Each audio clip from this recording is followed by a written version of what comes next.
Today can be the turning point in your life by making a simple decision. Fundamental questions of navigation. Where am I? Where am I going? And how do I get there from here? I invite the leaders of our planet to ask themselves these three questions before they make any crucial decisions. But if you don't make decisions, you're going to stay right where you are. We are all map makers. We are in a time of transition. If we're going to change, we have to change the direction that we're going. Our planet needs leaders who know where they want to go. When we change the direction we're going, then we want to make sure we're going in the right direction. Leaders who can see the big picture. Because if we're not, we're going to either go backwards or we're going to stay where we are. Recognizing the psychological and the spiritual shifts and changes that need to be made, often from the inside to the outside. To be able to shape your future, you have to be willing and able to change your paradigm. Complex journeys require navigation. The path to the truth is one such journey. This is your GPS. Hairstyling services provided by J.D. Edwards Salon and Spa, Palmdale Shopping Plaza, Madera Street. Accessories provided by Chevette Williamson Jewelry. Standout jewelry for standout women.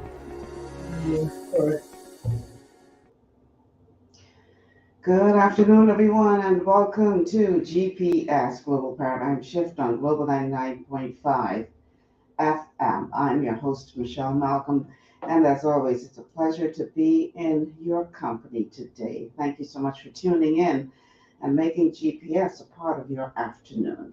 Now,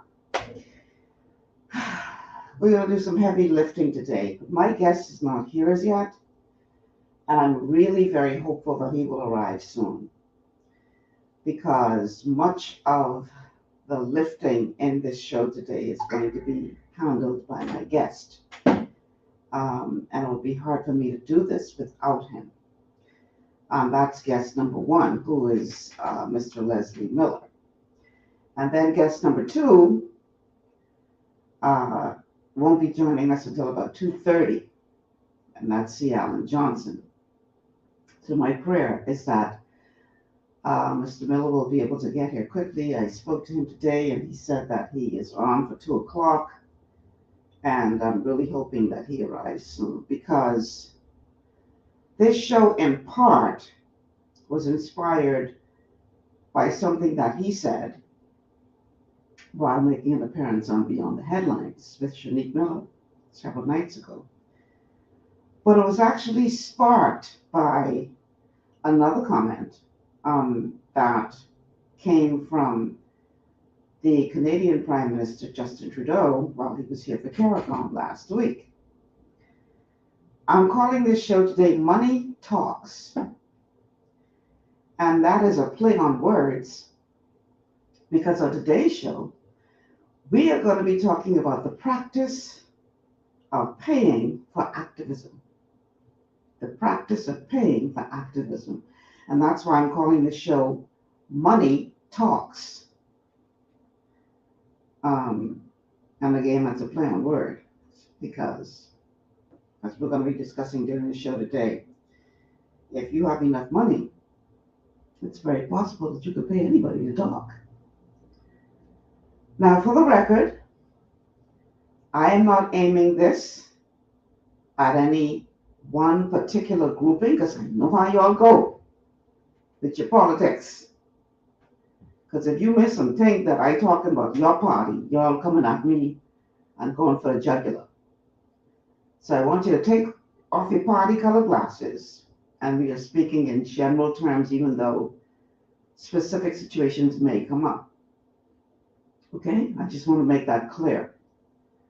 We are speaking about the practice in general of paying for activism, paying for agitation. Now, why did I say that this was sparked by Trudeau? I'm going to play a clip from him, and this is, I would have played it last week, as it relates to the question of illegal immigration, why it's a problem why what's happening in Haiti is happening right now. But he said something that really caught my attention. And I'm just going to go ahead and play that clip again. And then we're going to talk about it. And like I said, hopefully Mr. Miller will get here soon. In the meantime, we are streaming live on Facebook, on the official Global 99.5 FM Facebook page, as well as my official Facebook page. The telephone numbers to call are 326-0271, 326-0271, 326-0272, 326-0272, and the WhatsApp line for text messages only is 801-0271, 801-0271. So listen to this clip. The sound is a little bit, he sounds sort of distant, but if you listen carefully enough, you will be able to understand what the Canadian Prime Minister Justin Trudeau had to say last week as it relates to the situation in Haiti. Take a listen. Canada has long recognized that much of the instability in Haiti comes from a small number of powerful elite families who are fomenting instability and financing violence for their own gains at terrible cost to the Haitian people. That is why from the very beginning we have stepped up on sanctions. We're actually up to 17 sanctions with the 2 I've announced today. And we're seeing that it actually has a significant, and certainly had a significant impact in the fall, and will continue to have an impact on those directly responsible for their fellow countrymen and women's hardship and suffering. All right, just hung up from Mr. Miller, who said that he is close, just a few minutes away. All right, so what Trudeau said was that the instability in Haiti is as a result of some wealthy Haitians. You know, there are some very wealthy people in my country who are paying for all of the instability, all of the gang activity, all of the uproar that you see going on in Haiti right now. They're actually supporting that. You're paying for that. Now, one could figure out that the reason why they would be paying for instability is because they trying to hold on to whatever kind of power that they can wield over any elected government. And if the elected government there is not working with them, then they do whatever they need to do to get rid of those people, whether it means assassination, whether it means creating unrest in the country to the degree that they don't care who gets hurt, they don't care how many people are killed in the streets. All they know is they want to maintain control and power. So whatever it takes, if it means financing gangs to cause problems, to cause an uproar, to cause democracy to collapse, whatever it takes, that's what they are willing to do. Now, you may say, Michelle, what that got to do with the Bahamas? Well, I think that we would be very, very naive to believe that Haiti is the only place where people are being paid to agitate. And I want to be clear once again, as we wait for Mr. Miller to get here. I'm not talking about any particular political party, because this question goes beyond politics in this country for sure. I know that there was some activists in other spaces other than politics who were being paid, without question. Certain environmentalists being paid handsomely. Certain people who were agitating for quote unquote human rights as it relates to illegal or the proliferation of the presence of foreigners in the country, and I'm trying to be very political with how I put this, being paid. I ain't asking no nothing. So, does this extend to politics as well? I think we would be very naive to think that it does not.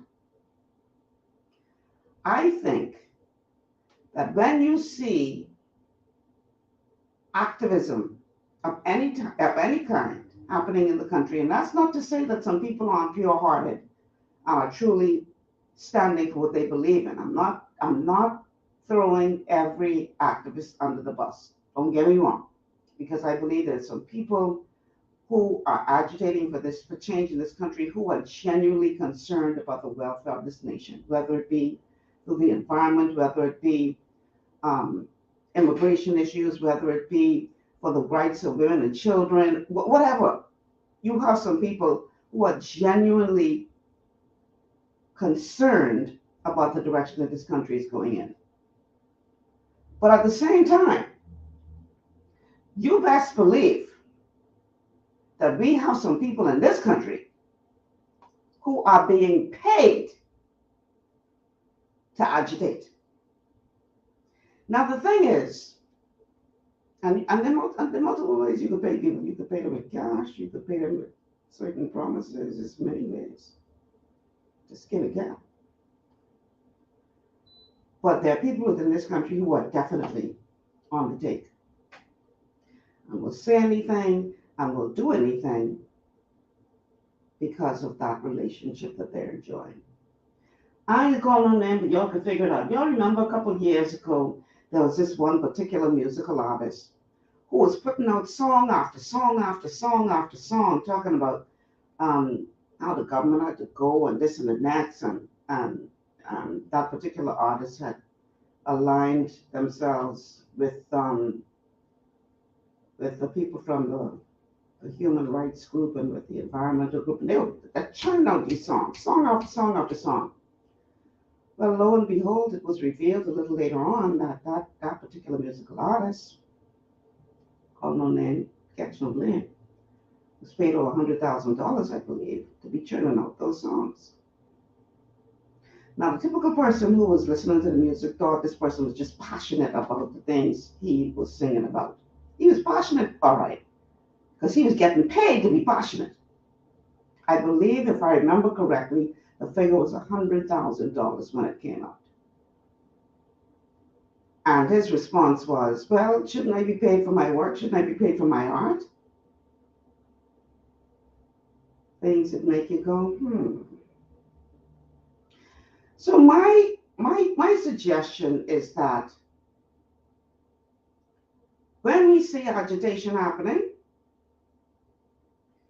we really need to look very closely at who's doing the agitating and figuring out if there's any kind of money trail involved.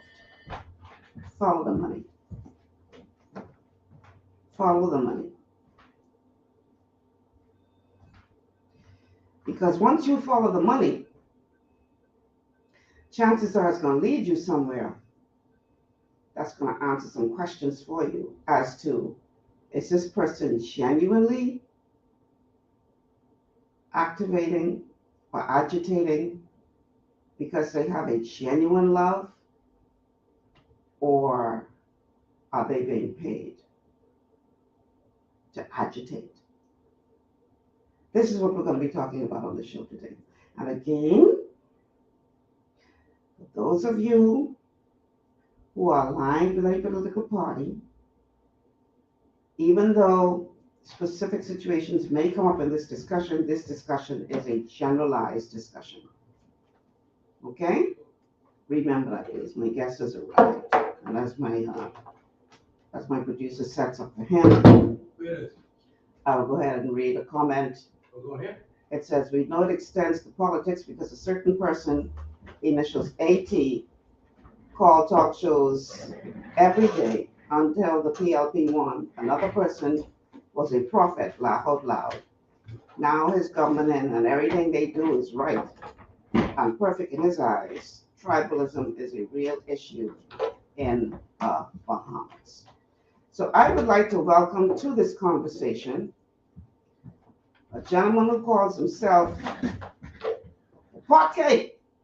That's me. What's never ain't much, but it's all I get. The one and only Mr. Leslie Miller has joined us in studio. I think Mr. Miller, this is the first time I think you ever do a show with me. Yes, ma'am. It ain't that I wasn't trying to get him on before, but he was always too busy for me. So I was very pleasantly pleased when he agreed to do this show today. Because I heard you say something on the Shanique Miller show last week. And you were talking about how, in your opinion, certain people were being paid to protest. What do you mean? What do you mean by that? What you trying to say? Listen, in our political system in the Bahamas for the last 100 years, you had a three-party system. You had the UBP, the PLP, you had one or two fringe groups that came and met. Now you have the PLP and the FNM, who was really the government. The UBP was the government, PLP was the government, the FNM was the government. Right. Now the PLP is the government again. The last third party that had any chance in making any difference in our country was the country formed by Mr. McCartney, DNA. who in the 2012 election got over 10,000 votes. Right. That's a real party, political organization you can look at. Mm-hmm. When you have an organization in the last election, 2017, that had 5 of their primary members as candidates, and the 5 of them together couldn't accumulate 1,000 votes among the populace. What do you call a group like that? What do you call a group when one of them got something like 8 votes, the other one got about 16, the other one got about 22? You know, it's a real country we got called the Bahamas. The games and the political chasms and what have you that people play on the minds of some of the people in this country who will go for anything. You can't just let it go the way they would wish it to go. If you have a serious organization, you know, what is this group called? The Independence, Group of Independence. What the hell is independence? How do you form a government with independence? The first thing, how does that work? You have to have a party structure for the party to work. You have to have a prime minister. You have to have a deputy prime minister. Not necessarily deputy, but you have members of parliament who could elect and who could elect a prime minister on a party who have real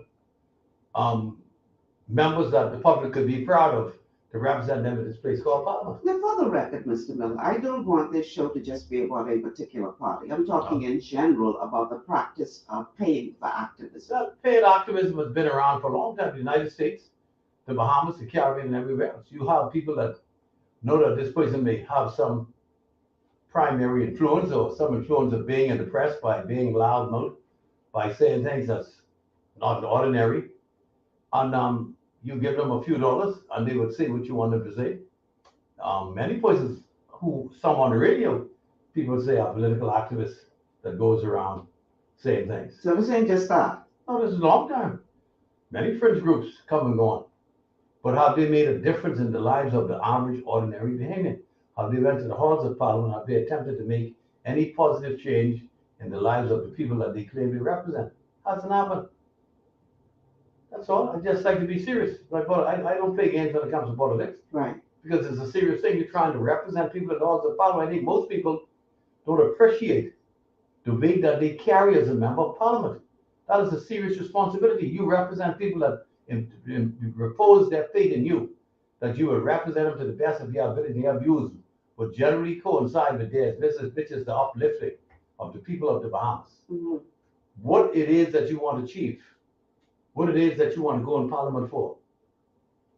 Tell me what these groups want to achieve.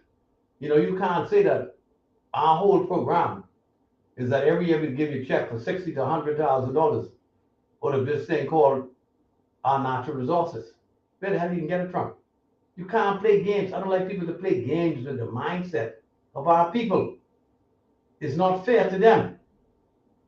If we had any chance in hell of providing our people with any kind of funding from our natural resources and what have you, we missed that boat a long time ago.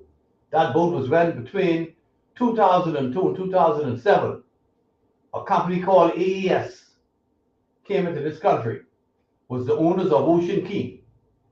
And David Davis himself, who was the secretary in the PM's office, the permanent secretary himself, along with others out of our office and a consultant, put together a contractual agreement for $1.2 billion over 20 years to enable them to sell LNG to Florida, Power and Light, from their plant on Ocean Key to Florida, Power and Light's plant at Turkey Point in Florida. The Bahamian people was really ignorant of what this LNG was all about, but they allowed a lady with a different color to get ahead of the game, and the project was derailed. That was real money, 1.2 billion, and it bothered me as the minister responsible then, fighting hard like hell to transform our country, to give us cheaper fuel at BEC, where the fuel cost is going to be decreased by 50%. Why do you think it was derailed? And who were you suggesting? It was derailed because it was difficult to get it through the cabinet. Mr. Christie and those, some of those who really had the power, listened to people with foolishness. The one fellow I had with me all the time, the most intelligent ones in there who had some knowledge of what this thing was about, especially Dr. Marcus Bell, I'll never forget it, was serious about it, because we have scientists in this country who studied this thing from the best commission, who had PhDs, and yet we were derailed by a bunch of people looking on the damn internet and acting as if they were scientists. Okay. And they allowed it to happen. So this could be an example of what I'm talking about on the show today. Okay. So if that is the case and that's how that went down, Yes. my question is this. Was it derailed, in your opinion, only for political expediency, or could there have been something else involved, like money?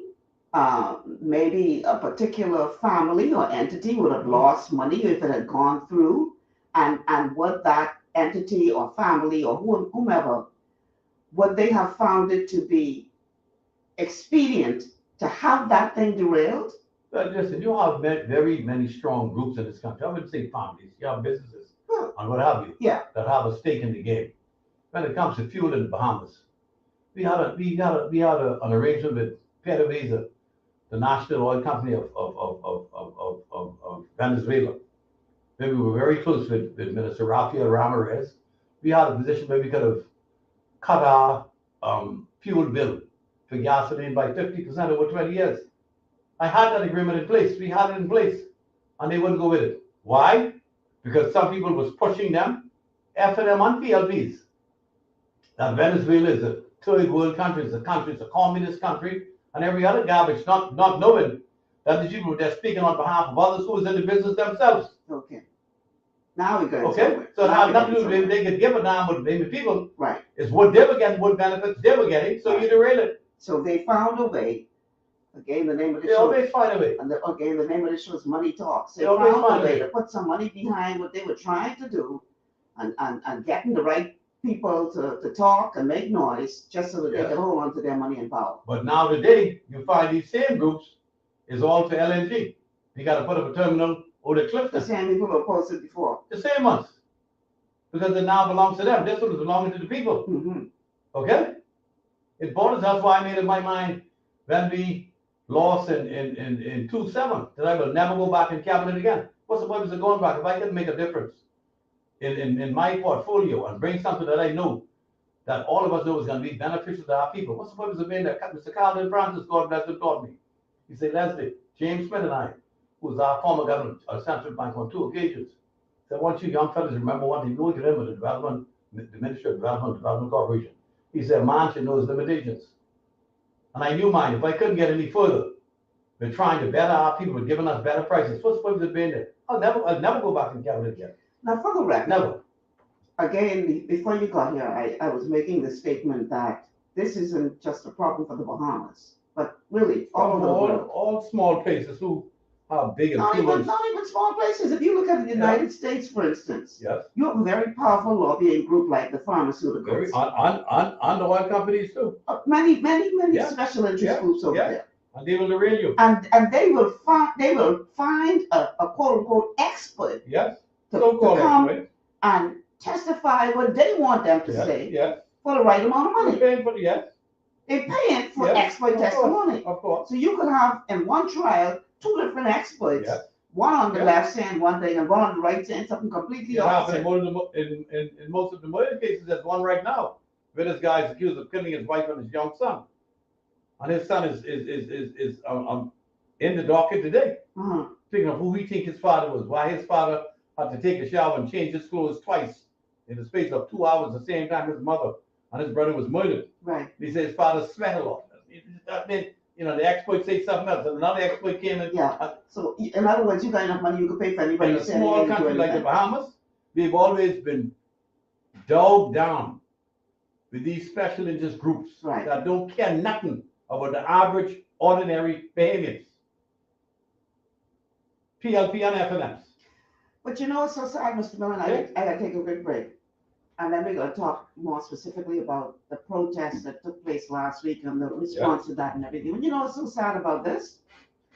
The sad thing is that you have people who are genuinely interested in these things that they're fighting for, and they're following people in some cases. But what things are they fighting for? I'm just speaking as I mean, but in you know, general. Let's say my interest is, I'm just making this up. Let's say my interest is protecting all of the stray dogs in the country. Right. I am But genuinely Parkgate needs passionate protection. about Parkgate. No We need pun protection. intended. Yes. I am genuinely Yes. passionate about taking care of Parkgates. But they don't love And us. I They decide to only align know my, when they need us. but I decide. Call them Parkgate. No, it I doesn't mean the same decide. boat. I decide to align myself with somebody Yes. who see this Parkgate issue Yes. as a means by which Mhm. they could get some mileage. Yes. And so they get up on the soapbox and they Mhm. start saying, you only know this Parkgate when you need a Parkgate, Mhm. need That's a love fact. too. That's a Parkgate, fact. Parkgate. Yeah, that's a fact. Now, I am very, very passionate about Parkgate. Mhm. So I gonna align myself with this person because they getting on the soapbox and they Yes. saying Yes. that they believe in the Yes. rights of the Parkgate Yes. for love. Yes. I genuine. Yes. At the end of the day, when you know what hit the fan, Yes. I getting locked up, I getting cheap, Yeah. and they getting paid. They laughing their ass off because you're doing their daily work. You are diverting attention from serious matters that affects the country, or it may affect them directly. So you spread it elsewhere. You fool with me, I'll fool with you, and I'll be I'll be a thorn in your side for the next 4 years. That's what I think this game is all about, being a thorn in the side. We gotta take a quick break. Let's take this quick break, and then we specifically gonna look at what took place last week, because I got some questions for some people. And for y'all out there who into politics, don't come at me today, because like the saying, go if you throw a rock in the crowd, whoever yell, get hit. I don't want no specific group, even though we may refer to specifics from time to time. I'm talking in general today. But I got some questions for some people. Mhm. Very specific questions. We can get to that on the other side of the break. Stay with us. This is GPS. Listen, man, we have this. Understanding your microbiome, also known as your gut ecosystem, can change everything you thought you knew about nutrition, digestion, immunity, and metabolism. Keeping your gut ecosystem healthy and balanced is essential. Ultimate Microbiome by Longevity was specifically formulated to optimize this ecosystem. It provides the advanced support your gut needs through prebiotic, probiotic, and postbiotic supplementation. Our unique blend of probiotics includes Lactobacillus and Plantarum, healthy bacteria that can help prevent harmful bacteria from taking over your gut. Increasing your gut's population of beneficial bacteria creates a more balanced gut microbiome, which has been shown to aid in weight loss, skin health, sleep, mood, and may even help with seasonal allergies. Ultimate Microbiome also promotes the production of postbiotics. Postbiotics are key to help regulate your gastrointestinal health. To enhance digestion, Digizyme Multi-Enzyme Complex, a blend of 5 specific enzymes, has been added to Ultimate Microbiome. It can help break down food so your body can better absorb nutrients. Plus, we've added our proprietary I-26 hyperimmune egg powder to aid in the elimination of disease-causing gut bacteria and help your body balance its immune response. Ultimate Microbiome, the scientific, proprietary, and holistic approach to gut health that helps optimize your body's entire gut ecosystem. To learn more, contact your longevity associate. Welcome to Sunshine Auto, the hardest place on the planet for a rims, tints, and tires. We are your auto superstore for rims, Lexani, Azaras, Trueform, Weston, Lux, Fuel, Trackline, Tough, Rough Racing, Velocity, Mud, All-Terrain, and low-profile tires, cars, homes, and commercial window tinting. At Sunshine Auto, we put God first and customer is king. Less is love. To stay healthy, it's crucial to make sure you get the nutrition you need every day. But it's difficult to get all your recommended vitamins and minerals from food alone. Even in the United States, 94% of people are deficient in at least one nutrient. Beyond Tangy Tangerine 2.0 by Longevity is a simple, convenient, and affordable way to help your body get the essential nutrients it needs. It's an advanced plant-driven multivitamin mineral complex that contains certified organic whole foods, trace minerals, and antioxidants. BTT 2.0 supports your body's natural defense system with a proprietary blend of energy-boosting and body-loving nutrients, plus prebiotics, probiotics, amino acids, and enzymes that support digestion. With an unusually high ORAC score of 8,000, you get even more antioxidants to help combat free radicals that can cause damage to your cells. But to get the most benefit and value from any multivitamin, your body must be able to break down the nutrients so you can fully absorb them. Otherwise, they'll just pass through your system without doing any good. Beyond Tangy Tangerine 2.0 was specially formulated with synergizing cofactors to ensure you get maximum nutrient absorption. Beyond Tangy Tangerine 2.0 is the easiest way to give your body the balance and complete daily vitamin mineral supplement it needs for optimal support of your overall health. To learn more, contact your longevity associate. This portion of GPS is brought to you by Tiki Bikini Hut at Junkanoo Beach. Great food, cool tropical drinks, and family fun in the sun.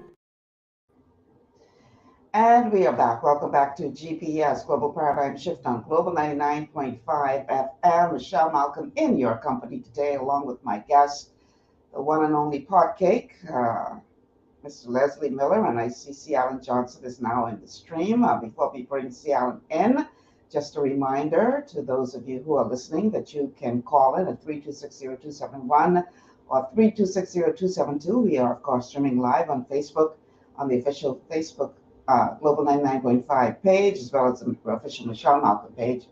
And the number to call, 801-0271. Sorry, with the text if you want to send us a WhatsApp message. And you can catch us on Cable Bahamas channel 974. Now, C. Alan, welcome to the show. Thanks for having me once again.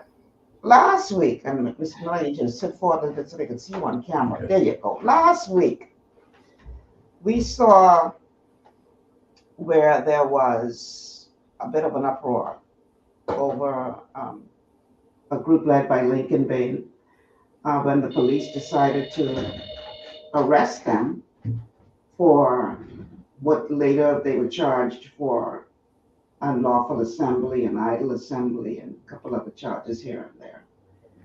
And this raised several questions for people because as far as people were aware, this was a peaceful protest. And the question was, why did the police take the position that it took?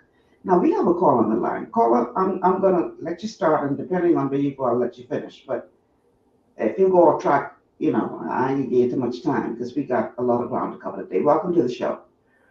JP and my dad, I don't know if I ever go off track or ever happy, but I'll try my best to stay on track today for sure. Michelle, good day, Mr. Miller. How you doing, sir? Good. How you woke up this morning? God is good. Amen to that. Michelle, I want to ask Leslie Miller a question based on what you two were talking about earlier.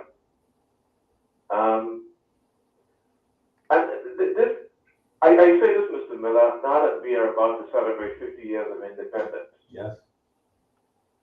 My question to you, having been around when the PLP had been fighting for majority rule and all of those wonderful things, why was it, sir, that the PLP did not see, and my words and my point of view here, the wisdom and the intent of assertively and definitely bringing in political independence for this country at the same time? I'm sorry, economic independence. Yeah. JD, At man, the same time. you're taking us in another direction. Yeah. You're taking No, us in no, another Michelle, direction. based on what y'all was saying, I thought that's what you were talking about. That's No, why- we're talking about people getting paid to be activists. That's the topic of okay, the so show. the light was off, so I didn't catch the beginning of the show. It just came back on. Yeah. All But right. let me just go to that point then. You're talking about political activism. Not just political. Oh yeah, activism. Period. Yeah. Period. Yes. Was the PLP at the time when it came into power, when it comes to activism, you folks demonstrated a lot back then because the mace was thrown at our house of assembly. But you weren't paid for that. We have members of parliament. We have members of parliament. Yes. My point is, what is so wrong today with Bahamians going down that same path of political activism or social activism, i.e. civil disobedience? What is so wrong? Why do the political parties of today seem to be so threatened by that? Now line up on this. I don't understand how you could equate one with the other. I mean, you're talking about 1960. Let me give an example. In 1962, the Progressive Party got over 10,000 votes, popular vote more than the FNM, more than the UBP. You know, the UBP members, the lawyers and what have you did after that, they realized that they couldn't win again in 67. They sat down in a meeting and gave themselves some 20% of our land and our country to themselves. How do you think they got the land? They decided we couldn't beat them politically, so we would beat them economically. And that's what has happened in our country. Economic power is one thing. It's far supersedes political power. So the boys just sat back, said these guys want to run the country, let them run the country. But we got the money, they still got to come to us. They can buy from us, they buy land from us. We have all the stores, we have all the mercantile system belong to us. So they will still be overnight what we always had. We had both one time, now we have one. So we just get richer and richer. Vincent Linden and Samilo those through the Mace of the House. They were bona fide members of parliament, man. They were fighting then for majority rule. They were fighting for the masses of the Bahamians to rule and run their country in the best way possible to enable the small black man to get up off his feet and have a stake in this country. This is a different time now. I have nothing against political activists, but what is the purpose? What are you fighting for? Is the question. What is it that this organization or group of who call themselves the independents? What is an independent? Again, I don't want to focus on. And I don't want to go on. You know, I'm just saying that a group has to have a purpose. But once you get into political threat, now you know you said you don't want to go to it, but remember, they put up candidates, so they became political. I understand that. No, Michelle. Let me just say, right? In spite of their name, they have been recognized as a political party in the Bahamas. In fact, from a proper perspective of governance, there is no legitimate political party based on our Westminster system until Parliament is dissolved. And so basically, like the Progressive Liberal Party and the FNM, they become corporate entities and bodies, and they're recognized in that sense of being in Parliament, etc. And so the Coalition of Independence is an open discussion because they are a legitimate political party, even in the sense. I just want to set the point, because what happens is when you begin to talk about activism and advocacy, and Mr. Leslie Miller took us back to 1962 and 67, right. and I would rebut that the fact is that we're still fighting for the exact same thing 60 years later, and that begins the same people also. Right. Yes, but see, Mr. Miller, I want to believe that if you take 20% and you leave 80%, and you know how to use the 80%, it still gives you, because not only do you have the 80%, you also have the ability to drive the car. And so what I'm saying is that there has been a lot of defects that has happened through our 6 years of governance. And as we begin to even step our 50th year of independence, I believe that you cannot manage what you cannot measure, but you cannot measure what you refuse to acknowledge. And so we have made some progress. In 1962, one man, one vote, same man, same vote. No, 1967, one man, one vote, not 62. No, 1962 was vote by company. I'm talking about the law that was passed, not the actual election. Okay. And so, right. And so what I'm simply saying is that and that one man in 62, I think it was November or something, that gave us that opportunity to equal the playing field. One man, one vote, same man, same vote. And so in 1967, we took over the vehicle and we had the ability to drive the vehicle. I think what is important, though, in this era of real activism began, you could almost move it to the 1992 era, because that's when you began to see resources being pushed into the political space that actually cost the FNM to be able to push the PLP out of office and come back into office. There was money and geopolitical influence in that particular election.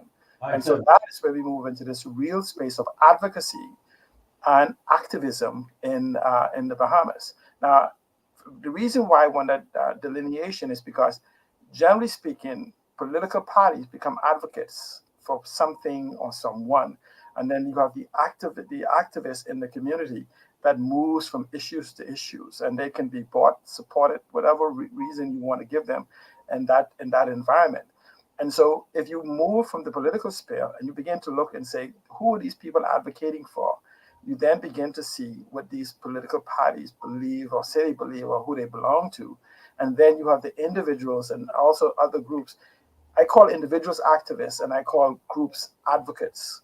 And so when we understand that who financed either of them, we could begin to look directly as to who and how we are being influenced in the decisions that we make. So I don't want to focus on what happened downtown, because I think what happened downtown last week was an affront. Cable Beach, not downtown. Cable Beach was an affront, and actually for me personally, looking from a constitutional standpoint, I understand what we wanted or should have been a proactive attempt, but it was an attack and an affront on the Constitution, on the choice I have. Okay, we could talk about why they did it, but I'm simply saying that we began to say. But I gotta play something. Right. You may not want to deal with it, but we gotta talk about something, because there's something that does not sit well with me as it relates to all of this. Now let me just play this clip, and then you'll understand where I'm going with this. I think the opening, I think the police would have made some errors in terms of freedom of speech, freedom of movement, allowing the protests, etc. You must remember that Shogam under Sir Lyndon Pindling, there were mass protests with Shogam, but yet Pindling and his government allowed individuals freedom of speech and allowed them to protest. There's been many allegations made against the police, and investigation that needs to be investigated and dealt with appropriately. So let me ask a question, because this is the same man who, under his leadership, we can go to that, had people getting locked up with officers in khaki uniform, in other words, senior officers, throwing people in bus, locking them up. This is the same man.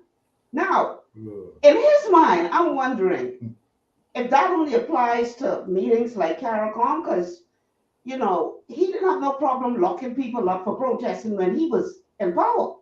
During COVID. No, see, don't confuse COVID with it, right? Let's stick to the fact that he had the same level of governance. This begins to show the duplicitous nature of leadership within this country that we as Bahamians continue to accept. And so, because essentially what they do is they pretend to be advocates for us until they begin to become drivers of the vehicle, and then they begin to advocate against us. And that's without consent. Believe it or not, nothing Minnis did is without our consent. Nothing Philip Brave Davis is doing now is without our consent. Passive or placid consent is still consent. And so the problem we have is that we have been influenced by a form of political and economic tribalism for at least the last 30 years. No, unequivocally, at least the last 30 years. And we keep allowing ourselves to be dragged in because we're more about personalities and antics as opposed to substance. And this is why, without shame, Hubert Minnis could come out and say, in spite of me doing the exact same thing, it's a shame what they're doing. It's a shame they're doing to you what I did to you. Mr. Moore, what are your thoughts? Listen, Because I ain't stopping there. I got some other things I want to play, but go ahead. COVID destroyed many gaming lives. I had a brother who lost in Summer High. All the friends, all of us, our family members and friends. Life takes a funny turn. So when you're in charge and you call yourself the competent authority, and you could do whatever you please.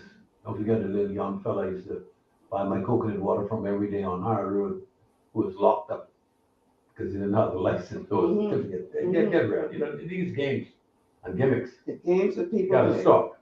Okay? I don't like to play games. My father taught me, if you play games with a little baby, your little child 2 or 3 years old, after 5 minutes they stop, eh? That tells you don't play games. Even kids don't allow us to play with them more than 5 minutes. They get tired of it. The political games goes on and on, I guess. That's how it is. Nothing you can do about it. But we're talking about people with substance. We're talking about a situation.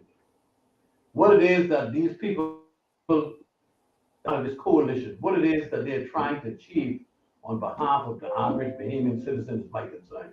No, Mr. Are they out there for play or for fun? You stuck up the coalition now. No, I guess it bothers me because they have crossed the line into politics. They could have Mr. Miller, they are a political party. See, the question is, can what they say be done? You got a job. No. Same man from Freeport, we don't do now. What? Yeah. The same person? Seattle? Yeah. What do you mean? You sound different. Yeah, Seattle. Okay. See, what I'm saying is this, right? I want to recognize that the Coalition of Independence is a political entity, even if it's an alternative party. But the mere fact is the question. See, the question is not whether or not what the coalition say can be done. First of all, we have over 125,000 resources based by international definition. What he's saying may be a small amount, but the question is, even a small amount of cyanide in apples and other different things is good for you, but too much of it can actually kill you. And so the question is not the fact that they have adopted a position that the exploitation of these resources can happen, but the question is, do you want this distribution in the manner for which you said? And let's use an example of that. We're talking about illegal immigrations or migration, legal or otherwise. The question you have to ask yourself, if I was to go to McDonald's, Burger King, Kentucky, any one of them, and tell each of those people in there, I'm going to give you $100,000 or $60,000 a year, and you have to do no work, who will serve your coffee, your tea, your I don't want us to go down the road because I want to just shut this down so it doesn't become one of natural resources, because the problem is not the natural resources, because I am one. That's not what the show's about today. No, because what happens is most of the activists today are song bite people. They choose natural resources. I want people to understand the context by which they argue does not hold sense if investigated. But it could be natural resources, it could be illegal immigration. But Michelle, what I'm saying is, if what they're saying don't make sense, then you have to question why are they doing it. See, that's the part when you go and you to look behind the curtain. Right, and so what you say is, if these people, because Michelle, let me tell Bahamians a statement. It doesn't matter if 1,000 people has an opinion on something, it means nothing if they know nothing they talk about. Nothing that they talk about. It don't make a difference. So these activism and advocacy is at the root of it a form of distraction because they understand Bahamian cultural behaviors and nuances. So if these people are not social scientists, somebody must be instructing them on what to say, how to say it, where to say it, whatever else, to solicit certain behavior. These guys couldn't influence, sheep's going into a pen. But now all of a sudden, they are manufacturing consent in various different areas. Now, understand a very important thing what you're saying. There are people in this town, both political, economic sphere, locally and internationally, participate in a concept called manufactured consent and controlled opposition. Here's what that means. They control who oppose them, okay? If I have an immigration problem, I can very easily choose who will oppose me for immigration so that when I want to manufacture consent in a different way, I get the same people I choose to oppose me to agree with the solution I offer. And that's big business. I'm saying it's $1 million yearly a business. We could look at activism and advocacy over the last couple of decades, from the marches and to this and that and whatever else. And, you know, it isn't, when you look at the T-shirts and the banners and the ads and all those different things, you have to ask yourself, okay, we know this person. And if we used to call a group meeting of 10 and ask him to pay, he couldn't pay for the lunch for 10. But now we have marches and banners and T-shirts and this and that, buses dropping people off and food and drinks and all those different things. And so, but we've never taken an opportunity to look at the credibility of the message as opposed to the messenger. We have become so fascinated with the noise in the marketplace that we have begun to ignore the price of the fish. This is interesting. I find it very fascinating that, and just for the record, those of you who follow the show know that I believe that it was a mistake to handle the grouping the way that it was handled last week. I really didn't think it was necessary, and I quite frankly believe that by doing so, they played right into the hands of Lincoln and his crew. Played right, I mean, Lincoln they played right into their hands. But Michelle, I want you to pause for a second.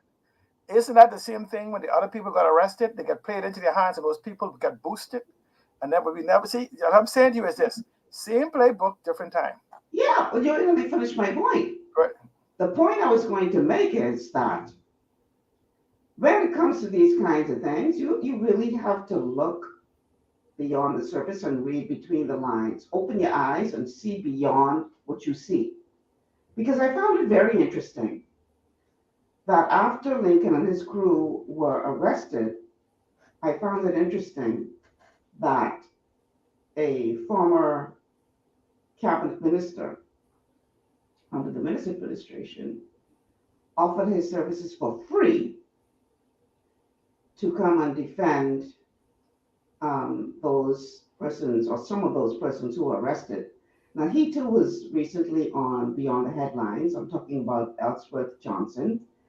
This was his explanation as to why he thought it was absolutely necessary to offer himself to help these people. Here's what he had to say on Beyond the Headlines. I think the opening, I think the police. Sorry, wrong one. Here's the right one, sorry. This is above the COI. This is about every Bahamian being treated in a right and respectful way. Article 26, I want to commend Sir Lyndon and those persons who authored the Constitution. And persons wondered why Sir Lyndon supported the eradication of apartheid. Well, in Article 26 of our Constitution, it provides that nobody is to be discriminated against based on race, color, creed, or political opinion from entering certain public buildings, and you're not to create laws or even in your conveyance or lease agreement that would prevent someone based on race, because you was having it so much. Mm-hmm. So they ensured that in our 1970 Constitution that it wasn't there. And so I come out not because I really like them or I don't like them. It is because the law provides certain protections for even the minority among us. And by doing so, it protects all of us in the circumstances.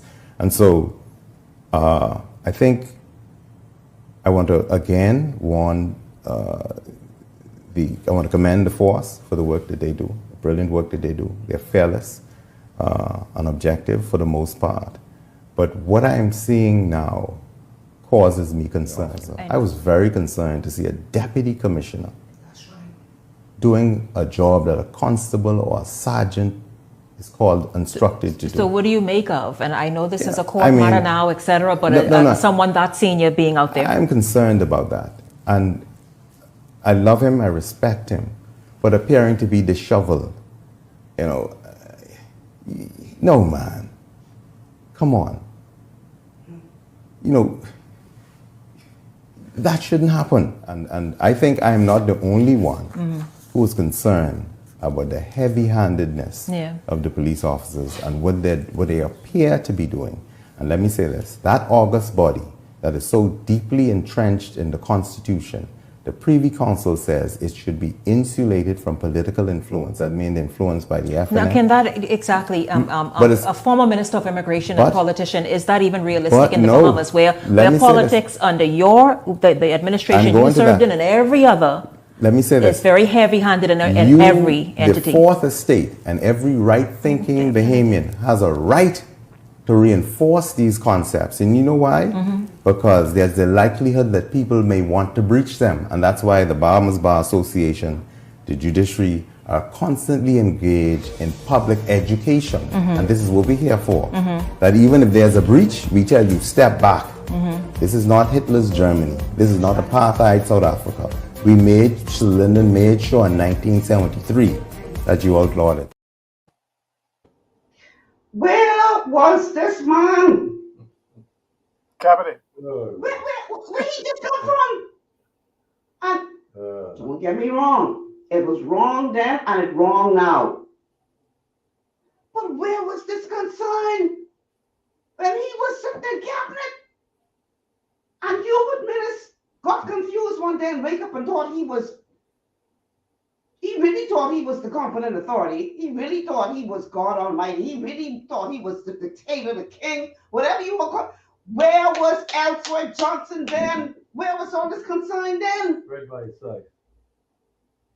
I mean, the level of hypocrisy is astounding. You're jumping here, please, because I'm confused. I don't know where this man was. When them officers dressed up in khaki was locking up people downtown just for trying to deliver letters to their members of parliament. Michelle, have you ever sat on top of a tall building and tried to look down into the face of the people on the ground? It's very hard to see them from where you sit, you know. And so when these guys get into this ivory tower of leadership, it's very hard for them to see the little guys on the street that's walking around and doing whatever. So you kind of look down from the high floor and you go, wonder what those people on there is doing. So you didn't get to see it. And so I am assuming that in the games we play, that was their position.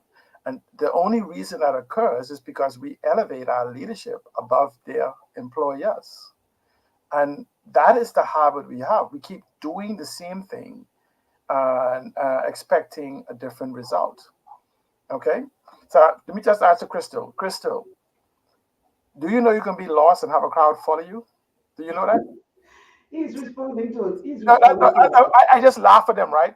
Because no, I gotta explain to my radio audience. He's because to a Crystal that says, I guess he has his ivory because no one is following him. Because the problem is everything for the people Crystal follow is what I've said has been correct. But it requires you to cover part as opposed to going down someone else has created before that is the wrong way.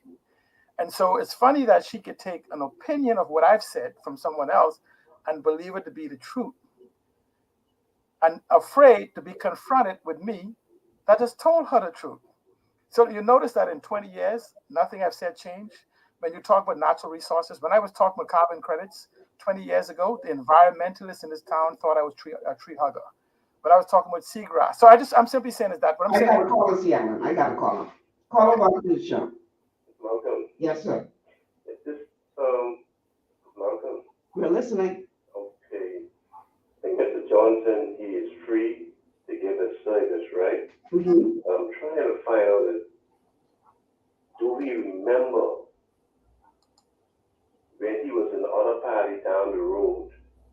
He saw all what was taking place. And he didn't say anything. Which party? But we know them. We know them. You mean Seattle or Mr. Miller? The only animal that God made cannot change their skin is a leopard. So don't worry about what he's saying. Do you know him? So he can come on and do whatever he wants to say, whatever he wants to say for whoever. And there are hundreds of people out here can't find money for lawyers. Why you don't come on the radio and say he offering free law advice for? Oh, you talking about that Johnson? Ellsworth. What'd you say, C. Allen? I hear you calling. What'd you say, C. Allen? He's saying Ellsworth Johnson. That's actually which Johnson? Johnson Miller, whatever. He's talking about Ellsworth Johnson. Ellsworth Johnson. Ellsworth. Why you don't come on the radio and say, now, I offering free for all Bahamians legal advice? Come. But we know what the deal is. But anyway, thanks for my call. All right, thank you for calling. Thanks, and make you go, See, but this again, Mr. Ellsworth Johnson has not left out of the political arena. He ain't the only one. So again? He ain't the only one. I dare say, and I dare suggest that there's another entity out there who really don't understand that their time finished. They really, and I ain't calling no name, but y'all ain't stupid and y'all know just who I'm talking about. This man really believes somebody's still on his run. After all the foolishness he do, he really believes that he stands a chance of regaining this power. And unfortunately, from where I sit, it seems that he would be willing to do anything to regain that power. No, but again, what happens is, I'm not afraid to say, right? I'm not afraid to say it. I understand the ambitions and ongoing aspiration of one Mr. Hugh Alexander Minnis, right?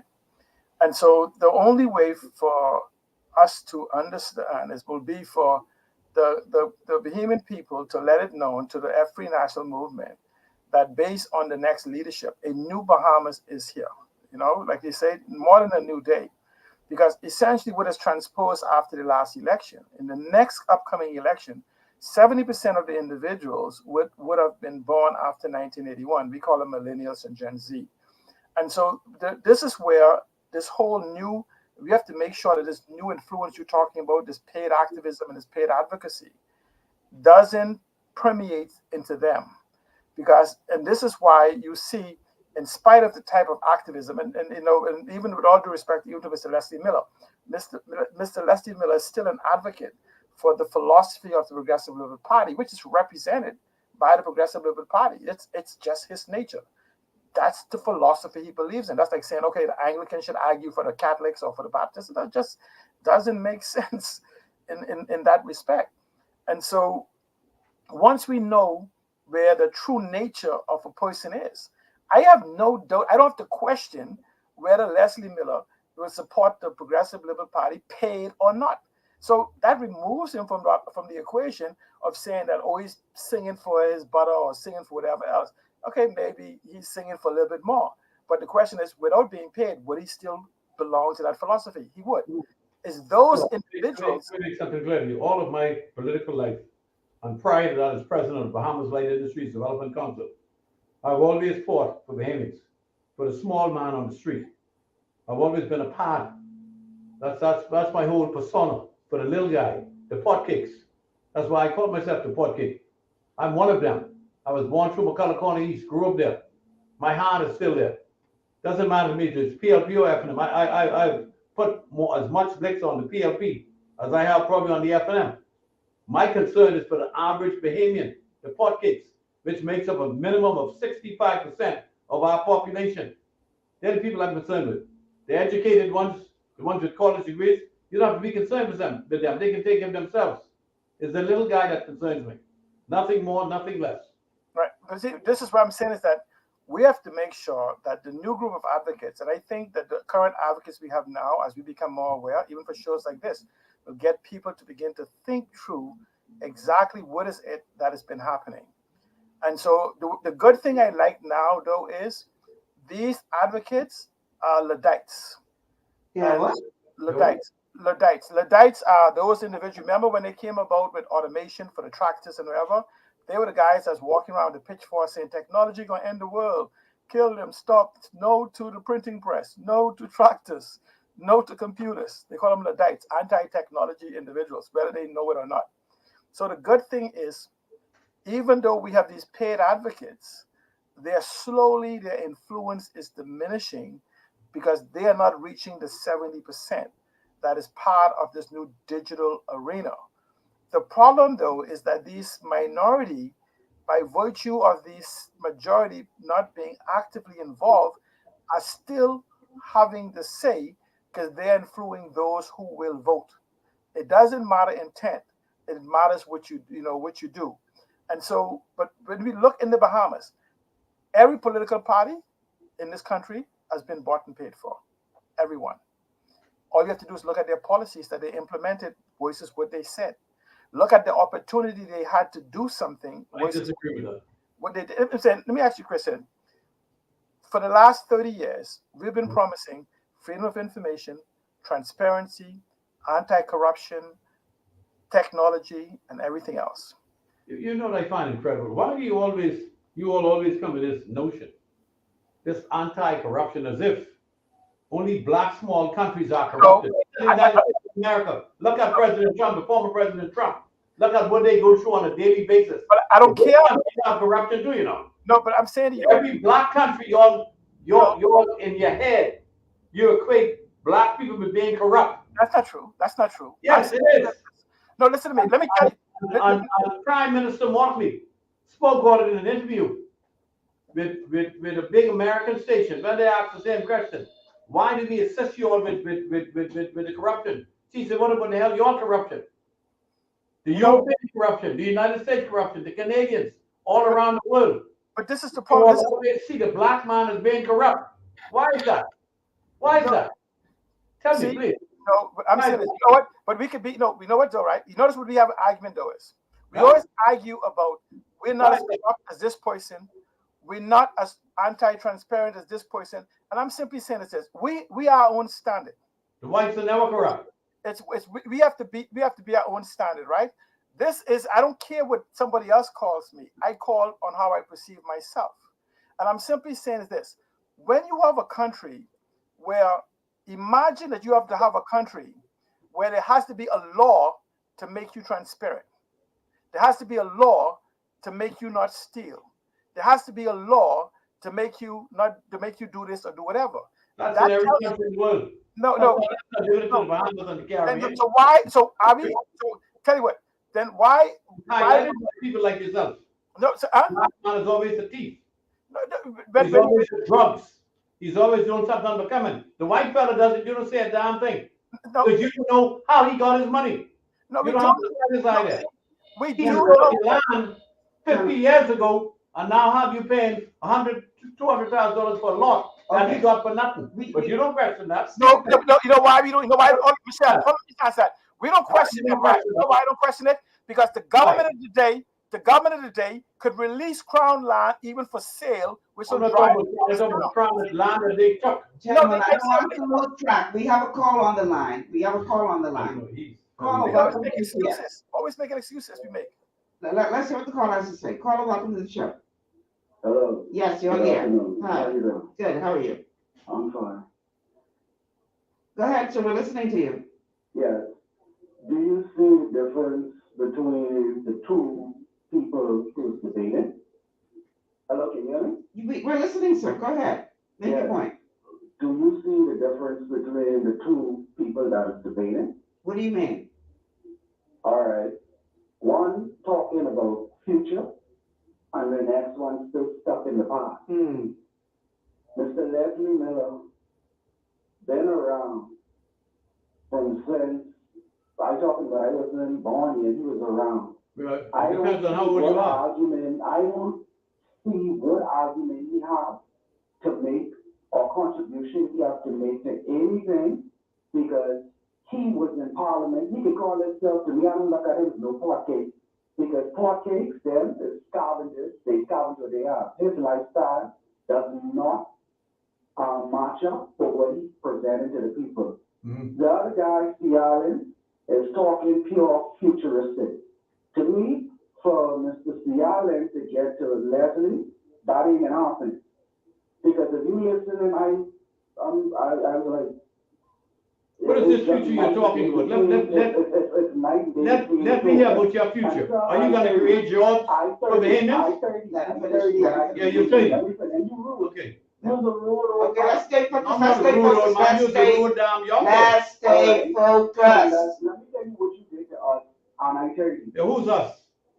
You're No, you're talking to me now. Us. No, Who's I'm us? not talking. I put you in your party, all of your party. Okay. All right? Mm-hmm. If you listen to what Mr. C. Allen say, the same thing what you all was fighting for when you all just started, you all bring me into this fight and we supposed to then be done with that. So I agree with him. You is the right. on what you doing, everything. You listen to you sound like a bit old man. Everything what somebody's fighting for, you again. Certain people, I could speak. What are you fighting for? I could speak to Mr. Sullivan and all and say, what are you fighting for? What are you fighting for? What are you the Bahamian fighting for? I'm trying to get you all off this radio station and let people like Cial and them take over. That's fine, but all right, fine. I accept that. You're talking about. Stop being argumentative, man. You're an argumentative man. Listen. You are talking about a fella who talks about the computer, about You know why I talk about computer? Because that's our generation. You can't even put something in front of you, like I said. You're not a hot cake. You're the inside house dog. You're not a hot cake. No, I take grave offense to you. I take grave offense to your remarks, okay? Get it straight. I take grave offense. Okay? My record in politics and in this country can match up to anyone, and you have no record. You just reached. What have you accomplished in this life? Okay. What have you done for the Bahamian people? All right. What have you done? All right. We can take. You ever created a job? We can take a break. We can take a break because people get a little harder than the car. Create a job. And because of that, we get off track. We get off track. And I'm not gonna listen. The show only got a certain amount of time, and we can't afford to go on the wrong direction. So let's take this break. Everybody, breathe in. I'm gonna breathe in. Breathe out. I'm always myself. We'll be back after these words from our sponsors. I'm rookie show. Got 2 years old talking about it. Your body's immune system is under constant pressure from things like stress, lack of exercise, and toxins in the environment. It's crucial to be proactive and support your immune system with the nutrients it needs to function effectively. But it's often hard to get these nutrients from food alone. Introducing fast-acting Zinc Plus Immune Support by Longevity. Unlike zinc-only supplements, Zinc Plus Immune Support builds on the proven power of zinc and adds complementary nutrients to give your immune system extra support. Vitamin D helps balance the effects of zinc, while our proprietary blend of natural fruit and root extracts provides the extra help your immune system needs to work against daily stressors. And we've included Longevity's exclusive plant-derived minerals to give your body the minerals it needs, but can't get from food alone. And because Zinc Plus Immune Support is delivered in a great-tasting, sugar-free, berry-flavored lozenge, it encourages quicker absorption of all these nutrients into your body. Zinc Plus Immune Support. Zinc plus the extra support your body needs to promote a healthy immune system. To learn more, contact your Longevity associate. Welcome to Sunshine Auto, the hardest place on the planet for rims, paints, and tires. We are your auto superstore for rims, Lexani, Azaras, Trueform, Western, Lux, Fuel, Tracklight, Tough, Rough Racing, Velocity, Mud, All-Terrain, and low-profile tires. Cars, homes, and commercial window tinting. At Sunshine Auto, we put God first and customer is king. Blessed love. It's gotten harder and harder to get your daily requirement of vital nutrients from food alone. Without additional vitamin and nutrient support, your health and well-being can suffer drastically. That's why Z-Radical was specifically formulated. It combines a blend of antioxidant-rich vitamins, minerals, and botanicals with the protective powers of fucoidan to help fill the gaps from lack of nutrients in your foods. The core of Z-Radical is fucoidan, a naturally occurring polysaccharide that helps stimulate immune reaction, protecting you against inflammation and oxidative stress.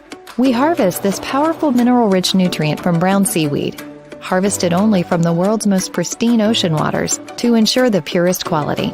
It's then extracted using cold process technology to ensure maximum levels of bioavailability.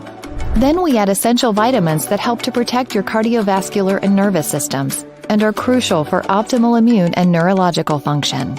Z-Radical also includes a proprietary blend of delicious antioxidant-rich fruits and berries. This great-tasting combination helps your body combat free radical imbalances that can contribute to a variety of degenerative conditions like arthritis and heart disease.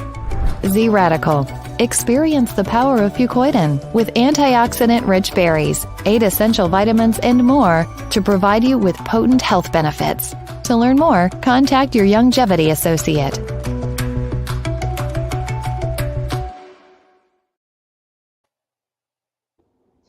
Welcome back to GPS Global Paradigm Shift on Global 99.5 FM. Michelle Malcolm here, along with my guests, Mr. Leslie Miller and C. Alan Johnson, better known as Critical Thinker. We are streaming live on Facebook on the official Global 99.5 FM Facebook page and the official Michelle Malcolm Facebook page. You can call in at 326-0271, 326-0271, 326-0272, 326-0272. The WhatsApp line for text messages only is 801-0271, 801-0271. And you can catch us on Cable Bahamas Channel 974. Our topic of discussion today, I got to keep these fellas in line because they going off track and picking, fighting, rowing, and no. Today we are talking about money talks.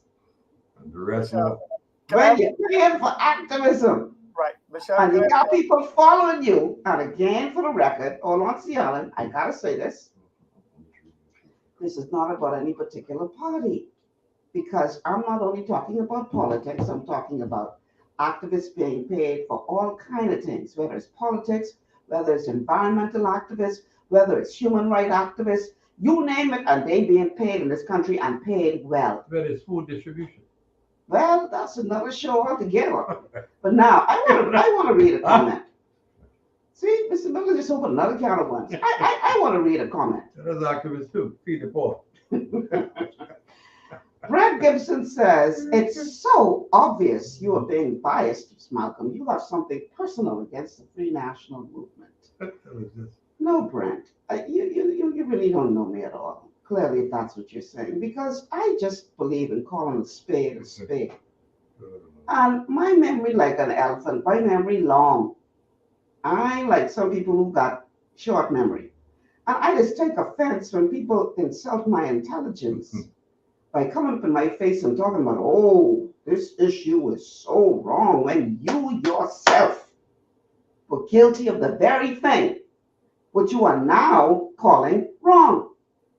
So don't expect me to not call that behavior out. And I will do it whether that's F&M, whether that's PLP, whether that's DNA, whether that's COI, whether that's independent. I don't care. I call a spade a spade, because we are too comfortable in this country with trying to rewrite history. And we believe that if we say it long enough, and if we say it loud enough, people are going to forget that we were possibly involved in the very same thing what we're making noise about now. So if you can't separate your politics from that, then God be with you. I can't help you. But I ain't stop. I'm calling a spade a spade. We are, listen to me, by very nature, we are revisionists, revisionist historians, because, you know, I was born to an old man, for lack of a better word, right? And I was cursed. Let me show you how cursed I am with memory. At 9 years old, I was told I sat the general entrance for government high school and passed significantly, but was told because I was 9 years old, I could not attend. And so it is. So I'm just simply, that takes you back to 1972. But I could go all the way back. You know, I jokingly tell people I remember leaving with my dad and coming home with my mom. That's how far my memory goes back. But what happens is I also happen to sit at the feet of older people and understand a lot of the very true history of who we are. And I listen all the time to the revisionist historians in our country. And so the problem is because we've never taught our history or even invited debate of contrary points of view based on what political party is in power. We have not developed this thing of critical thinking to trust but verify. And so, and this is the problem we have, and this is why we are so easily influenced by these paid individuals, directly or indirectly. And this is why activism and advocacy has become a business in this town. You could choose a particular environment, okay? See, you could choose any particular thing and put yourself there. And if you don't get paid directly, what you could do is create a business environment that creates where, say, 100 people come to you and pay you 100 people a month, just pay you $500 a month for certain service and consultancy. You're not making 50 grand a month because of the way you put yourself out there for position, whether you believe it or not. It becomes business. The problem is that because we've never had, we are like a boat that leaves the harbor with no direction. Any wind will do. And this is why so many people have made the business of misdirection and misleading us by virtue of being in Parliament, being influenced by those seeking to get to Parliament. Because even when you begin to look at our third parties or our alternate parties, they are nothing more than the minor leagues. Are they not advocating to be picked up by the major league so they can make it into the big league called the House of Assembly?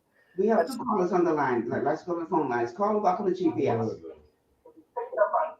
Caller, you're on there. I need you to turn your radio down, please. And we're listening to you. Go ahead and speak, please. Yes, you're on the air. Go ahead, sir. We're listening. Okay. Hello? You're on the air, sir. If you don't talk, I have to cut you off and go to somebody else. You're on the air. Good afternoon, there, Benjamin the Mayor Jr. I can't really hear you. I don't know if I should. We can hear you perfectly. Go ahead and speak, please. Okay, go to the next caller. Go to the next caller. Caller, welcome to GPS. Malcolm, I hope you're doing well. Hey, Professor, what you say? I heard the argument, but I'm not going to get it. I know Brother Miller very well. He's my good friend. I also know, see, Alan's my good friend too. I could learn from both of them, but I'm not going to get into any argument with either of them because that's not the purpose of my talk. We're not going to get anywhere in this country if we keep fighting each other because the Constitution says you have a right to express their view. Their view may be different from your view, but if you keep denigrating people and attacking them, as Mr. Miller said, he was offended by what one of the callers said, and I heard you, remark. But, excuse me. But the thing is, we aren't going to get anywhere as a nation if this is what we're going to do on live radio. That doesn't make any sense. Now, sometimes people will get hard under the collar because, that's just human nature. But when you are constitutionally sound, this is what the Bahamian people need to be. You can have a stronger sentiment in speaking to the Bahamian people. But if you're not constitutionally sound, there's no outcome. But here's the thing, Professor. Here's the thing. Here's my beef. I don't want you to use the Constitution only when it's convenient for you to use it. And then you ignoring it when it ain't convenient for you to use it. Then all of a sudden, this same man, and y'all can get offended as much as you want to get offended. This same man who now talking about people's rights is the same man who say I may have to violate your constitutional rights. Yeah, I heard that. That is true. But now, Malcolm, let's put it this way. He said it, we allowed it to get away. You're right. Therefore, Article 24:16 writing. Now, I'm going to say this much. Make it quick for me, Professor, because I got another call waiting. I can do it very exactly where I'm going. Yeah. The point is, the Bahamian people did not on it. They said they didn't understand the Constitution. Now is the time to get to know it, to understand it, to apply it, put it into practice, and we can get rid of all this stuff. Thank you, Ms. Malcolm. Thank you so much, Professor. And for those of you who are new to the show, every Monday, we have a class Monday with Professor Thompson breaking down the Constitution for us. Before you go to the next call, Michelle, what the professor says is very important, and this is the reason why they've been able to get away and do what they do, because they know that you don't know your rights and privileges. And this is why they taught it to you. And this is why he could say, I did this then, and this is my position now, because he's assuming that you still don't know the Constitution and know that he was wrong. Well, if you listen to us every Monday on this show, we'll solve that problem because that's why we've decided to start doing the masterclass Monday on the Constitution. We have a call on the line. Call about the GPS. Hey, good afternoon, trusted all is well. Good afternoon, Bahamas. Good afternoon. Derek Benjamin, the Mary Johnny here. I just want to get a clear view with respect to your topic. You talking about money or you talking about Elspeth Johnson? You're talking about activism and paid advocacy. Hold on, Alan Johnson, because I know you're running your advertisement. You want money, right? You trying to get what you could get. No, whether you want Michael Pintard, hold on, man. Okay, whether you want Michael Pintard run or whatever run you want. So everyone knows you want money. Period. So why are you asking me at the show about Elspeth Johnson? Why are you asking me that? All right, good. Let me just finish like David that situation right there. Everybody know what pot cake run. He's saying he's concerned about the pot cakes and blah blah blah. Everybody know what run you want pot cake. You want money. You understand what I'm saying? You period. Now, with respect to this, hold on. With respect to this situation concerning Elspeth Johnson, right? Michelle, I want to deal with you now. Yeah.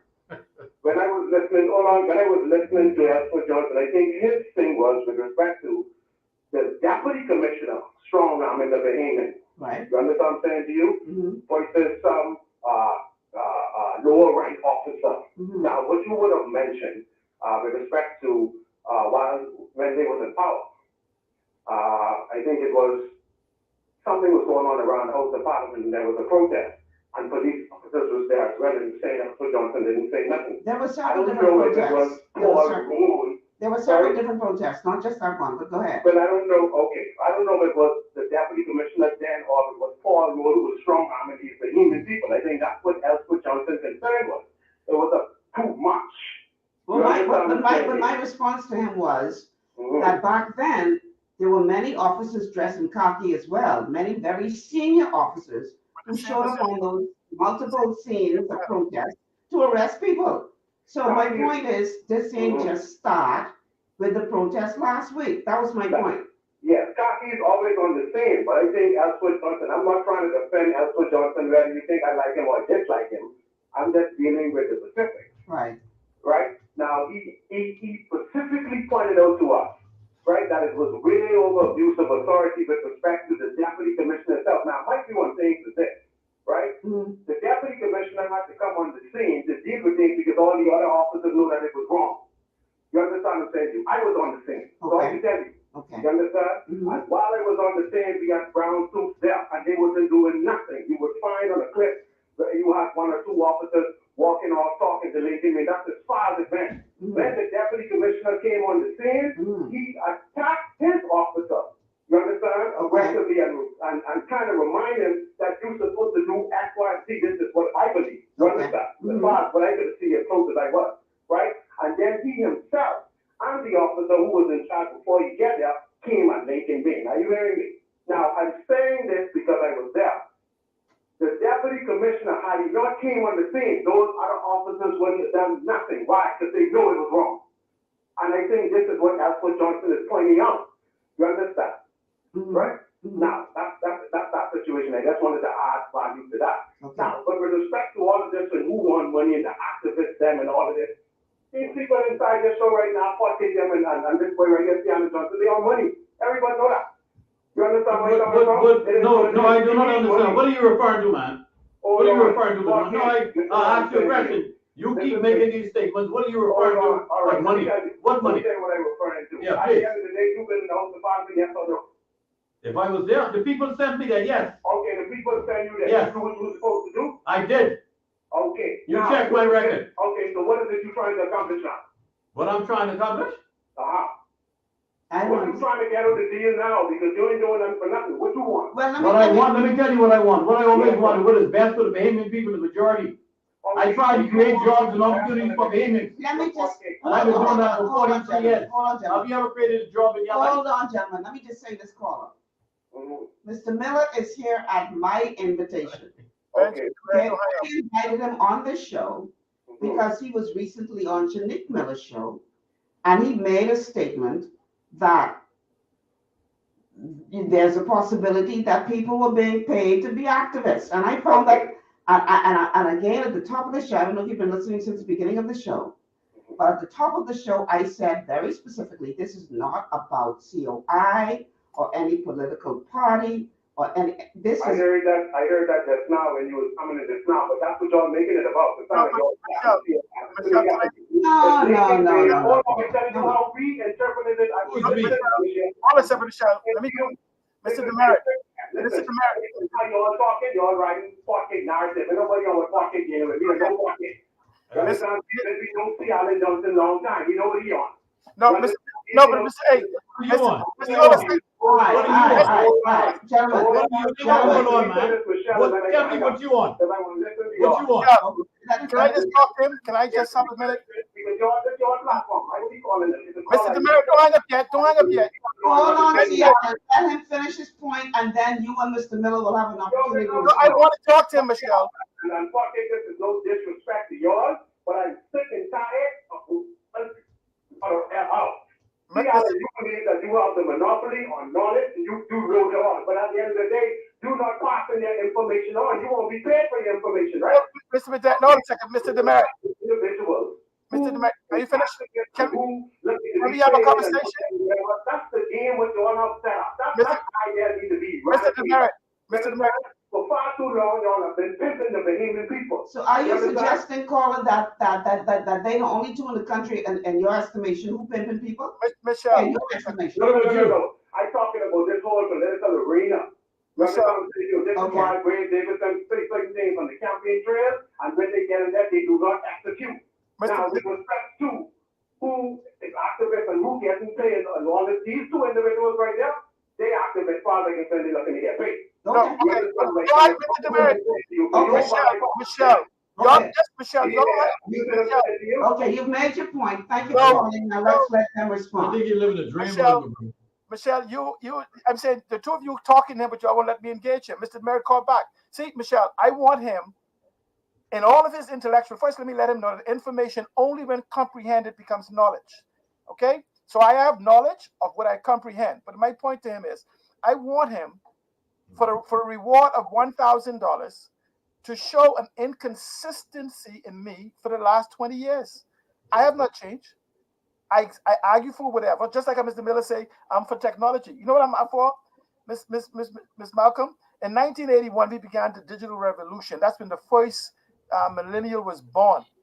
What I'm arguing for, it says a wise man leaves an inheritance for his children's children. That actually then translates into a good leader leads an inheritance for the next generation. That's something, and I challenge leadership, including Mr. Miller, to show me what they are leaving, what legacy they are leaving for the next generation. This is exactly 42 years later from the digital revolution. And people say, yes, I'm a technology advocate. I'm an advocate for not only the present, which is technology-based. What did you accomplish, man? What jobs do you create? How do you uplift lives with what you're talking about? Let me answer you. Mr. Miller, let me answer you. Mr. Miller, how many jobs in the world uses a computer today? All of them. I created that. I was in the room when it was created. I was there. I was there at IBM when it was created. I was there when it was created. No, listen to me, Mr. Miller. As a team, I was there when the first laptop was designed. The first computer. You ask a question. You want to answer. You say you was there. What do you mean you was there? I was in IBM, Mr. Miller. I was there when. Mr. Miller, you asked a question. Let me show you where you are in the world. I designed. I want to show you why you and these other people are out of touch for the 42%, the 70%. Let me explain to you. You asked what jobs I've created. I was there when TCIP was created. What have you accomplished since then, man? What jobs have you created? What jobs have you created? Michelle, let me answer him. Do you know what TCIP was? You have to make it quick because we have a call waiting on the phone. TCIP is what you now call the internet. I was there, Mr. Miller. Mr. Miller, I was there when www was invented. You know the thing you call the internet that's actually the World Wide Web? Right. Mr. Miller, I was there when I was there part of the group of people. I was the 60-second so water. Where were the rest of us? That's what you want to know. You were in the cave. Exactly where you are now, still in the cave. Okay. We're going to the phone lines. I really don't want this. I'm saying, for Mr. Miller, in my failure, I've created more jobs than all y'all combined. Okay? This is a pissing match between y'all. It's not a pissing match. See, Michelle, this is what advocates do. Michelle. Man, look here. I ain't even refereeing here, man. Hey, but listen, right? I mean, in reference to the so-called paid protesters, right? What these people are protesting, what these people are bringing forward, do we have an immigration problem? I'm not only talking about immigration today. I'm talking about the natural resources, whatever these people are protesting for. I mean, it is an issue with the Bahamas. And I mean, me personally, it doesn't matter who brings the fork. Don't get me wrong. I'm not saying that we don't have issues in this country that need attention, you know. We absolutely do. Right. And as I would have said earlier in the show, we have some people who are genuinely concerned. Right. And like I said, whether these people are paid protesters or not, what they're protesting on, are they lying? Are they just I never suggested that the issues weren't real. I never suggested that. Can I get it? So what I'm trying to say is, right? And the issues that bring us forward to the Bahamas, to the Bahamian people, in my view, it's just my humble opinion, it doesn't matter who bring that issue forward. The matter of fact is it is now that is receiving attention. Michelle, can I respond? Hello. Let's see Alan respond to that. See Alan, don't go on too long with the response. I'm not going too long. Here's my point, right? There's a proper way of doing things. There's only the right way and all the other ways, right? And this is where you begin to look at a true advocacy. And we like comfort. We don't like the bitter pills that gets us well. When you have people begin to advocate for a sovereign wealth fund, I've heard no one got it right so far, except for one person, okay? And she happens to be my wife. When I hear people advocate about what Aragonite is, I haven't heard it right. I haven't heard it right in the House of Assembly when they begin to talk about the natural resources. They didn't name a single one, or the quantity, or its use, or anything else. They didn't get it right then, and they got it absolutely. So what I'm simply saying is, and see, Mr. Miller and others, I invite intelligent debate, not opinion. Don't tell me what you think, what you feel, and everything. Come with what the guys say, knowledge. Tell me what you know. Because I know the 125 different natural resources is for and its purpose. So it might become. They first started in the Bahamas in 1963. Mr. Miller, I know, Mr. Miller, I know when I was arguing for these things, you and the PLP was in the House of Assembly arguing against me. And we have the video. Talking foolishness, man, please. Mr. Miller, hold on a second, man. Please. I'm a minister of trade and industry, and I know as much about these things as you or anybody else. Okay, but Michelle, don't interrupt us. Let him speak. Let him speak, and then let me speak. Under Light Industries Council, please. Okay. Let me explain. Now, let you finish speaking. Let me take one of your argument when you was in the House of Assembly for the Venezuela deal. I'm like, what's the House of Assembly? What are they arguing about that for? No, for the Venezuela deal. Huh? I say it was BS. Let me explain you why. Can I explain why, Michelle? Yes, why? We were not getting a discount, Michelle. What I'm saying is, see, this is where advocates who are paid or influenced leads us astray. I'm saying we must test the advocates, test the spirit, and then when you realize their competence is not in the area they're being paid for, then you begin to realize this person is not speaking because they know something. They're being most likely paid to speak or paid to put a position because they're seeking an advantage for themselves or something else. Okay. Like yourself and the other guys, you all have the answers for everything. No, but you never accomplished nothing. Okay. You never created jobs.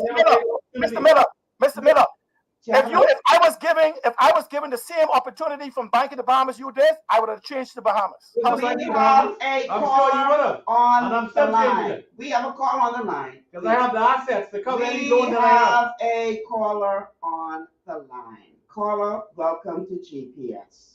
Oh my God. Yes, Lord. Yes, Lord. Y'all pray my strength in the Lord. By God. There's two intelligent man. I'm not going to say supposed to be intelligent.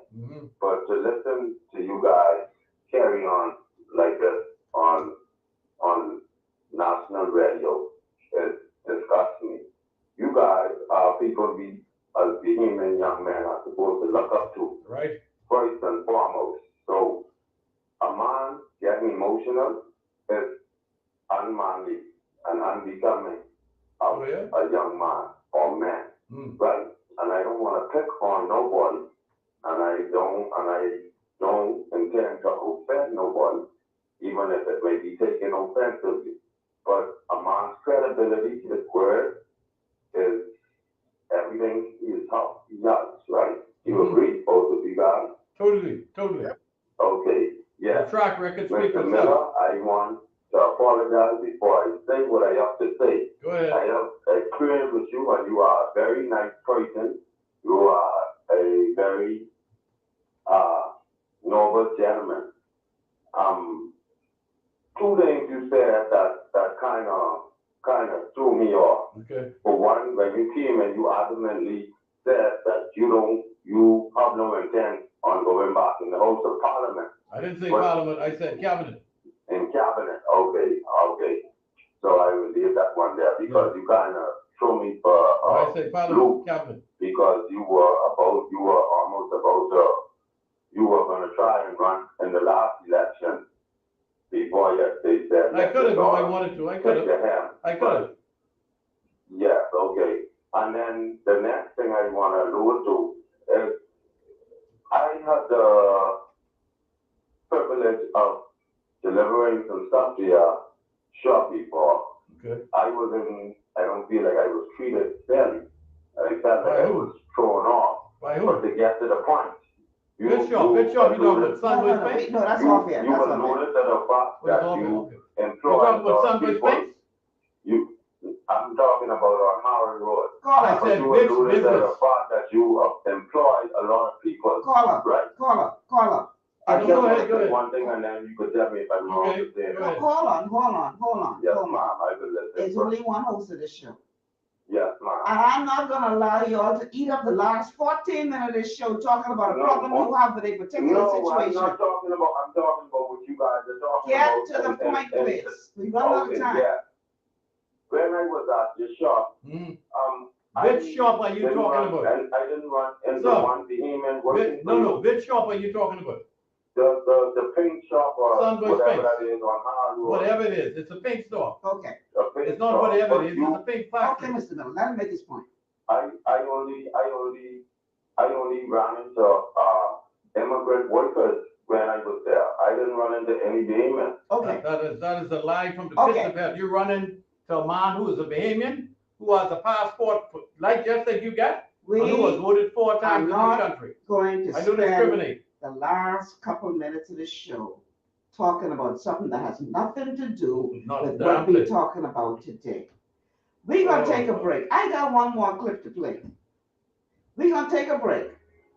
And then I go deep into all the history.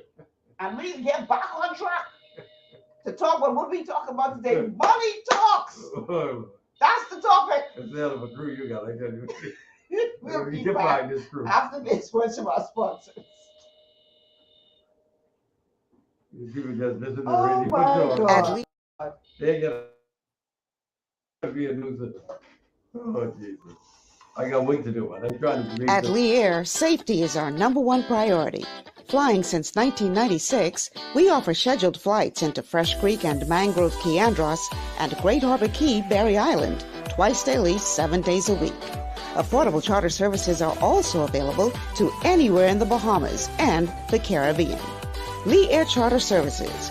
Call 225-3267, 702-7127, or 322-1317 for reservations. Understanding your microbiome, also known as your gut ecosystem, can change everything you thought you knew about nutrition, digestion, immunity, and metabolism. Keeping your gut ecosystem healthy and balanced is essential. Ultimate Microbiome by Longevity was specifically formulated to optimize this ecosystem. It provides the advanced support your gut needs through prebiotic, probiotic, and postbiotic supplementation. Our unique blend of probiotics includes Lactobacillus and Plantarum, healthy bacteria that can help prevent harmful bacteria from taking over your gut. Increasing your gut's population of beneficial bacteria creates a more balanced gut microbiome, which has been shown to aid in weight loss, skin health, sleep, mood, and may even help with seasonal allergies. Ultimate Microbiome also promotes the production of postbiotics. Postbiotics are key to help regulate your gastrointestinal health. To enhance digestion, Digizyme Multi-Enzyme Complex, a blend of 5 specific enzymes, has been added to Ultimate Microbiome. It can help break down food so your body can better absorb nutrients. Plus, we've added our proprietary I-26 hyperimmune egg powder to aid in the elimination of disease-causing gut bacteria and help your body balance its immune response. Ultimate Microbiome, the scientific, proprietary, and holistic approach to gut health that helps optimize your body's entire gut ecosystem. To learn more, contact your Longevity associate. For all your building needs, it's Carib Construction and Project Management on Gladstone Road. We build it all: schools, homes, hotels, and more, including structures requiring a Phase 3 electrical contractor. We also provide project management services. The first step towards your dream building begins at Carib Construction and Project Management. Call us at 376-1556 or 341-4466. One of the things I love about the mailboat is their relationship with Bahamas Air. I can earn travel points on my international freight and redeem them when I fly.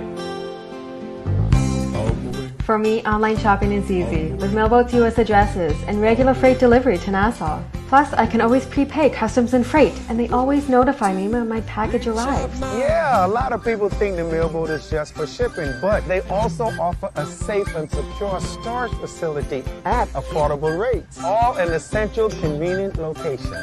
We also offer passenger service into Freeport multiple times per week with a seating capacity of over 450 persons. With family movies on large screens, one hot meal included, and on-board lounge for snacks and soft drinks. We're the Mailboat. We're bridging people, products, and places.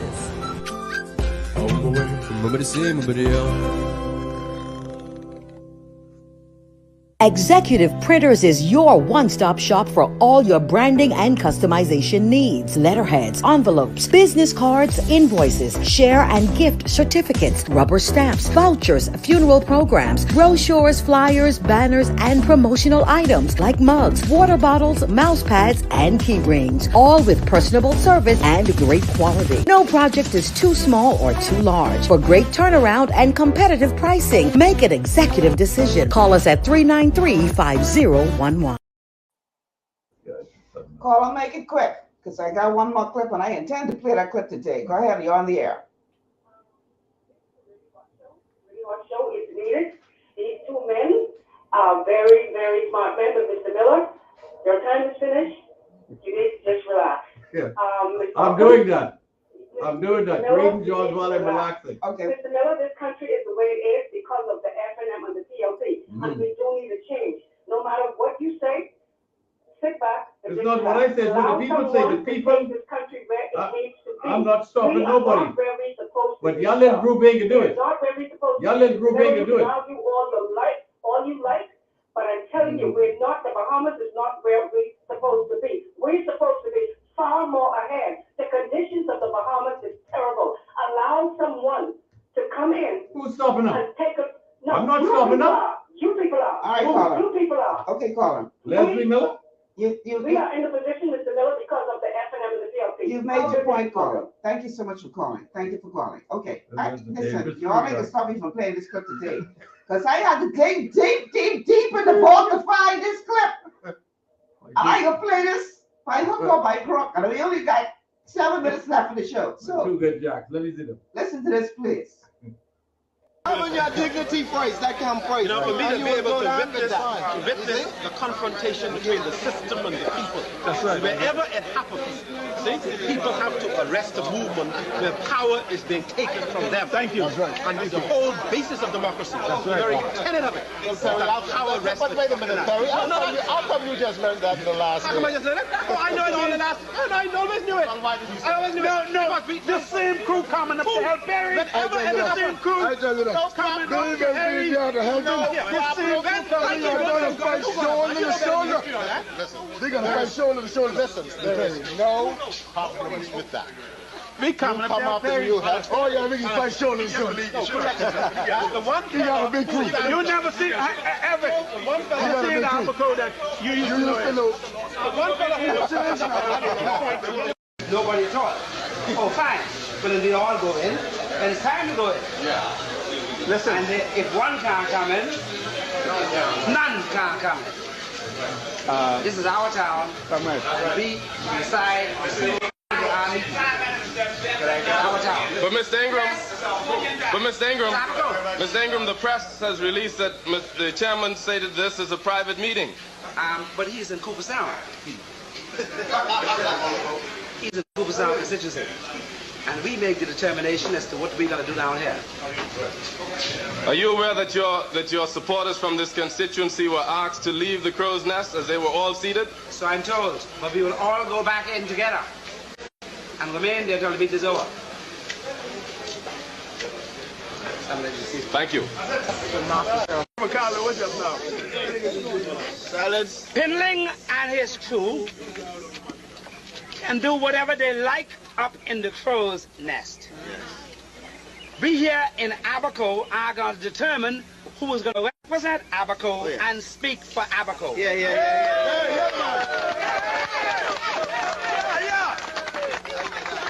Now, whether Pinling and his crew like that or not, that is too bad for them.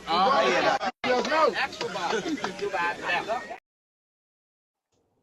Okay, so for the sake of our radio audience, the clips that you just heard were a very young Perry Christie and Hubert Ingram, who at the time had just been booted from the PLP and were protesting. And at the beginning of the clip, you heard Perry Christie say, this is about the system and the people, not individuals, in other words, but this is about changing the system. And somebody in the audience asked him, well, Perry, how you just learned this? How you just figure this out? And I wanted to play that clip because the more things change, the more they remain the same. Okay? We find that no matter which political party it is, whether it's COI, PLP, FNM, whatever, that people only could find their voice, it seems, when they are benefiting in some kind of way.